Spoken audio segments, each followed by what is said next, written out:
Syariah.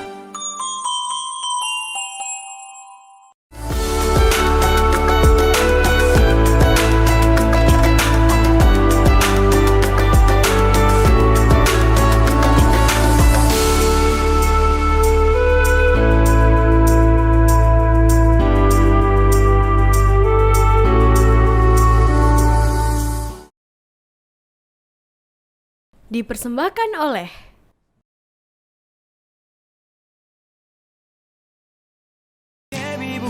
Syariah. Assalamualaikum warahmatullahi wabarakatuh. Alhamdulillah haqqa hamdih wassalatu wassalamu ala rasulih wa ala alihi wa ashabih amma ba'd. Pemirsa Kolak dimanapun Anda berada, Alhamdulillah kita berjumpa kembali di Kolak edisi ke-23. Pada edisi kali ini saya akan membahas tentang iktikaf. Kita sekarang Alhamdulillah sudah memasuki 10 hari terakhir di bulan Ramadan, dan tanpa terasa kita Alhamdulillah sudah melaksanakan ibadah puasa ini sudah tinggal sepertiga lagi. Mudah-mudahan seluruh ibadah kita diterima oleh Allah Subhanahu wa Ta'ala. Pada edisi atau episode kali ini kita membahas iktikaf. Dan sebelum itu, seperti biasa kita buka dengan pantun. Bunga melati, wangi semerbak, mekar merekah di taman kota. Jumpa kembali di acara Kolak untuk menambah wawasan agama. 10 hari terakhir seringkali menjadi masa-masa yang sangat berarti bagi kita yang melaksanakan ibadah puasa Ramadan. 10 hari yang terakhir itu, kalau kita mengikuti hadis yang diriwayatkan oleh Imam Bukhari dari Aisyah radhiyallahu anha, di dalam hadis tersebut disampaikan bahwa setiap kali memasuki 10 hari terakhir di bulan Ramadan, Rasulullah Muhammad senantiasa melaksanakan ibadah dan membangunkan keluarganya untuk turut pula beribadah. Idza dakhalal ashru syadda mi'zarahu wa ahya lailahu wa aiqadha ahlahu. Jadi jika sudah masuk pada 10 hari yang terakhir di bulan Ramadan, Rasulullah Muhammad itu mengencangkan sarungnya dan kemudian beliau menghidupkan malam-malam di 10 hari terakhir itu dan membangunkan anggota keluarganya untuk turut serta melaksanakan ibadah pada 10 hari yang terakhir. Di dalam hadis yang lain disebutkan, di antara ibadah yang beliau tunaikan pada 10 hari terakhir itu adalah beriktikaf.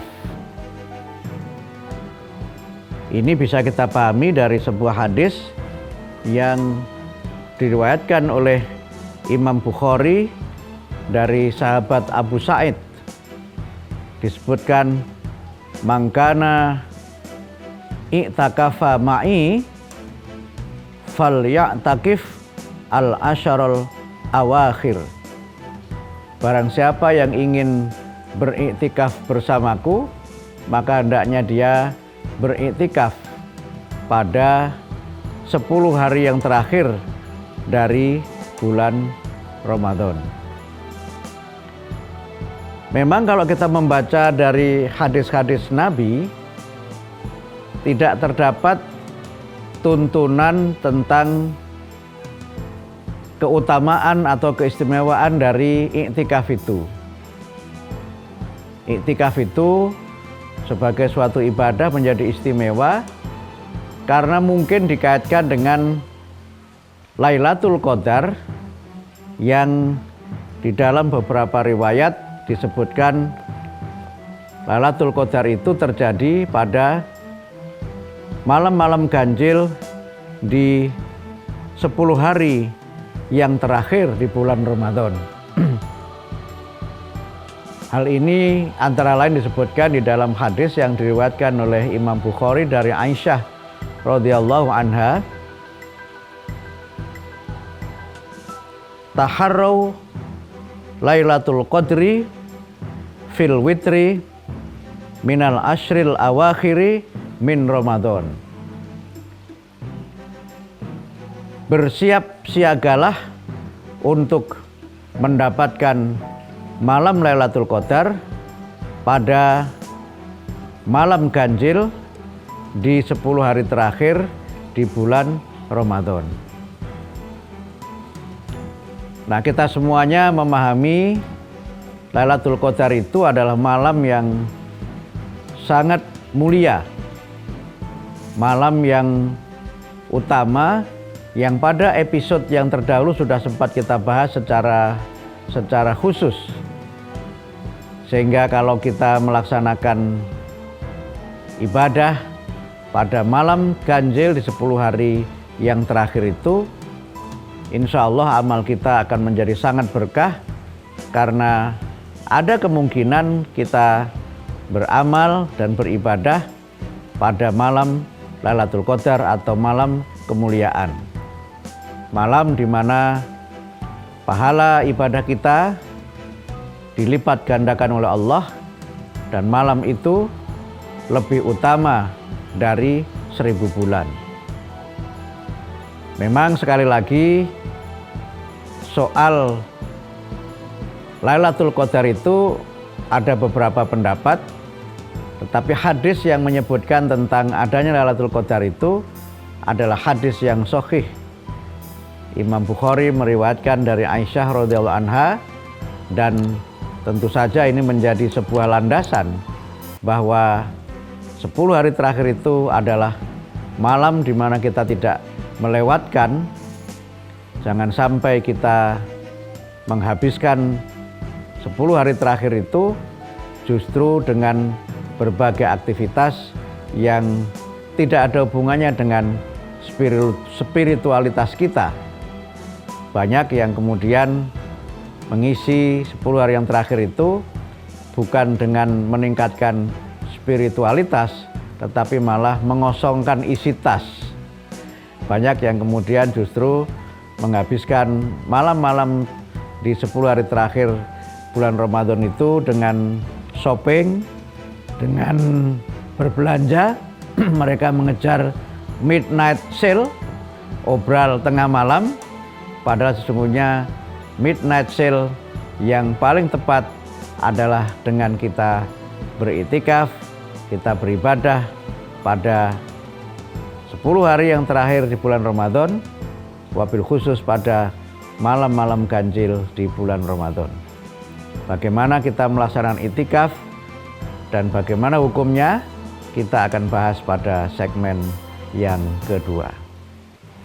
Pemirsa Kolak dimanapun Anda berada, pada segmen yang kedua kita akan bahas tentang hukum dari iktikaf dan bagaimana kita melaksanakan iktikaf itu. Tapi sebelum itu, seperti biasa di awal segmen 2 saya juga membaca pantun. Ini adalah pantun kiriman dari pemirsa. Kami juga menunggu pantun-pantun dari pemirsa untuk dikirim kepada redaksi TV-mu, dan insya Allah pantun yang bagus akan saya bacakan di acara Kolak ini. Pantun kiriman peserta tentang iktikaf. Indahnya rupa si cendrawasih. Jangan ditangkap, namun dilestarikan. Ramadan akan berakhir, janganlah bersedih, ibadah iktikaf mari kita jalankan. Pemirsa, di dalam beberapa kajian fikih memang tidak ada ketentuan dan keutamaan secara khusus dari iktikaf itu. Tadi sudah saya singgung sekilas pada segmen yang pertama. Tetapi memang kalau kita membaca di dalam ayat Al-Quran dan kemudian kita kaitkan dengan berbagai amalan yang ada, terutama yang dilakukan oleh Nabi dan juga menjadi bagian dari tradisi masyarakat Arab pra-Islam, memang amalan seperti iktikaf itu banyak sekali dilakukan. Kita ketahui sebelum Nabi Muhammad diutus menjadi Rasul, setiap bulan Ramadan beliau senantiasa bertahannuts. Beliau melakukan upaya untuk refleksi dan juga muhasabah atas berbagai hal dalam kehidupan ini dengan senantiasa bertahannuts di Gua Hira. Gua Hira ini jangan kita bayangkan seperti gua yang ada di Indonesia. Sebuah tempat yang terletak di bawah tanah, lorong yang sangat panjang dan gelap gulita. Gua Hira yang terletak di Jabal Nur, sekarang ini masih ada tempatnya itu, sebenarnya hanyalah sebuah tempat kecil yang kira-kira 1 meter saja. Kanan kiri ada 2 bongkah batu besar yang kemudian di atasnya ada batu yang menutupi, sehingga ketika orang berada di dalam gua itu dia tidak terkena panas matahari secara langsung, dan kalau hujan juga tidak terkena air hujan secara langsung.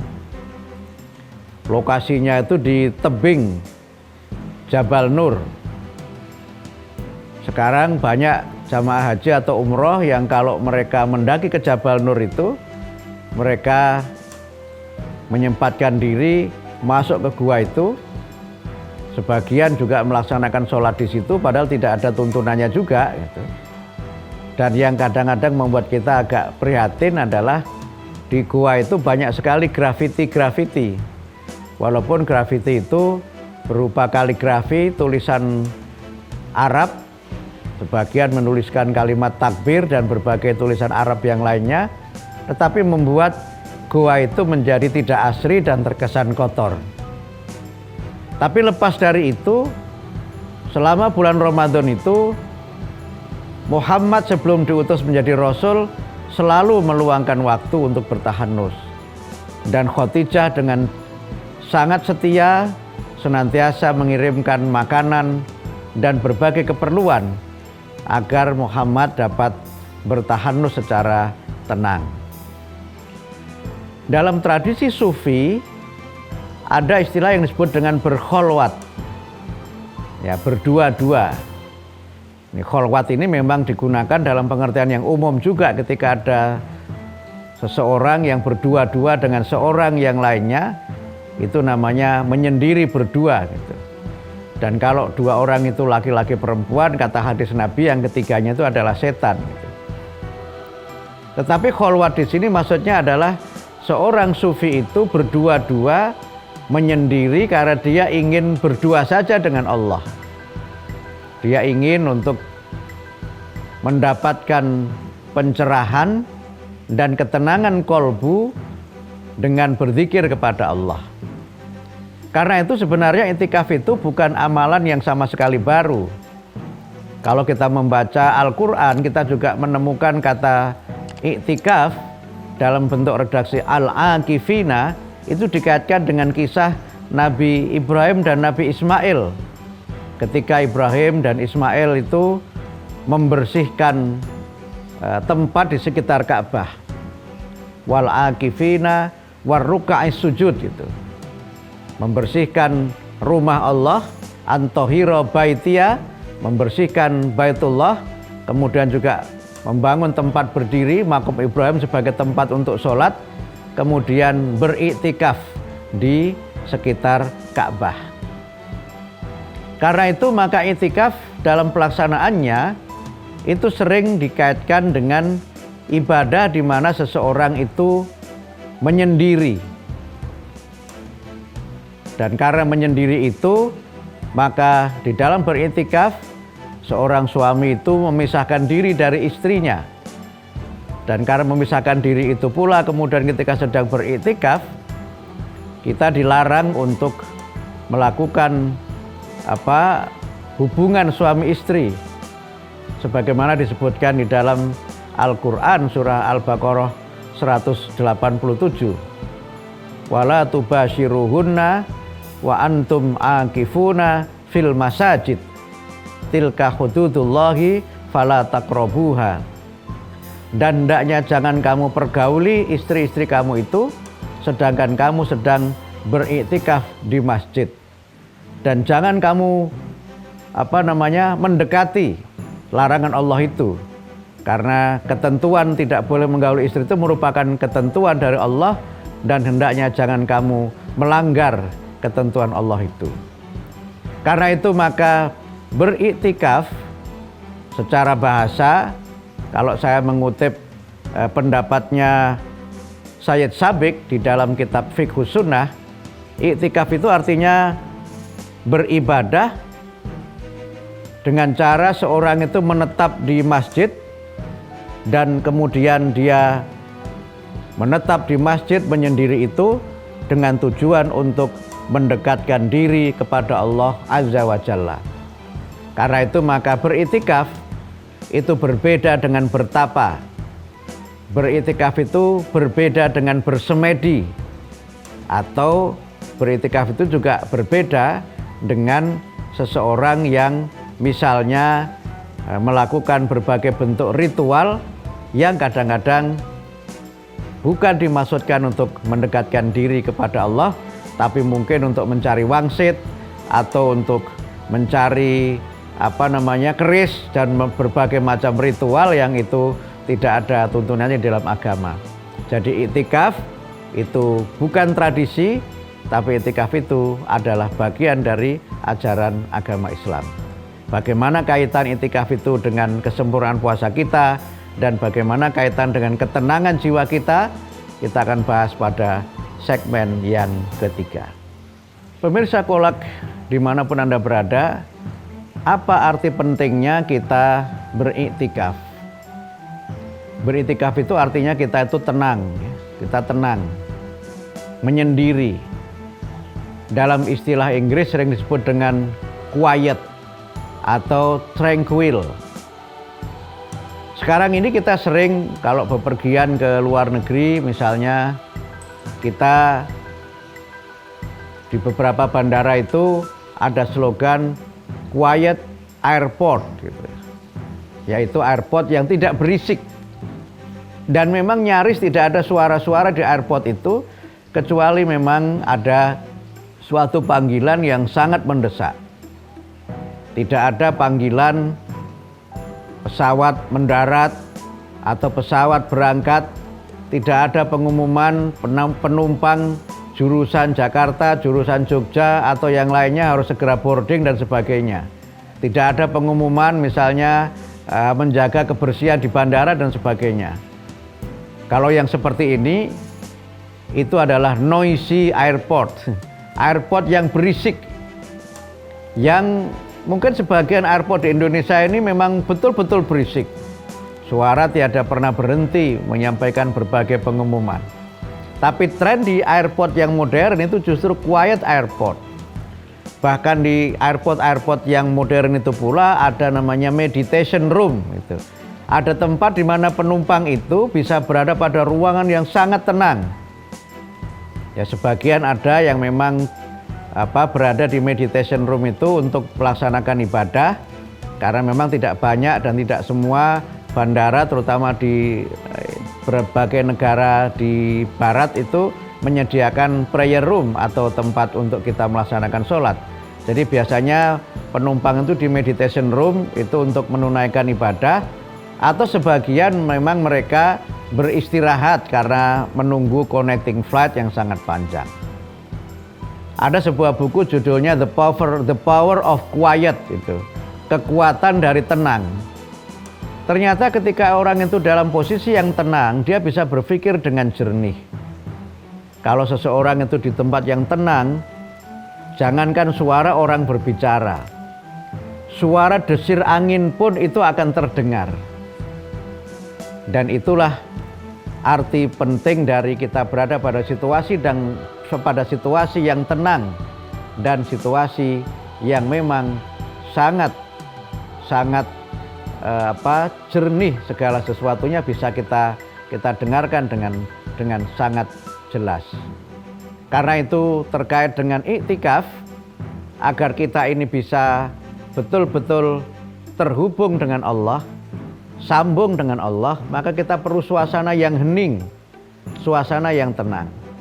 Sehingga karena itu maka beberapa ulama berdasarkan pemahaman atas Al-Quran menganjurkan atau berpendapat bahwa waktu terbaik untuk beriktikaf itu adalah pada malam hari, terutama pada separuh atau sepertiga dari malam hari.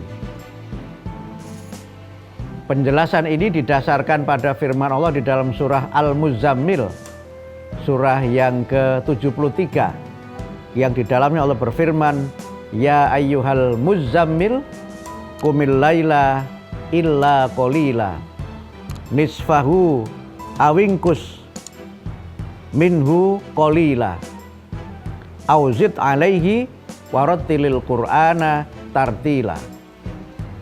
Wahai manusia yang berselimut, bangunlah kamu pada malam hari, kecuali hanya sedikit saja. Kamu bangun separuhnya, atau lebih sedikit atau kurang dari separuh. Atau kamu juga bisa menambah dari yang separuh itu, dan hendaknya kamu baca Al-Quran dengan bacaan yang perlahan-lahan.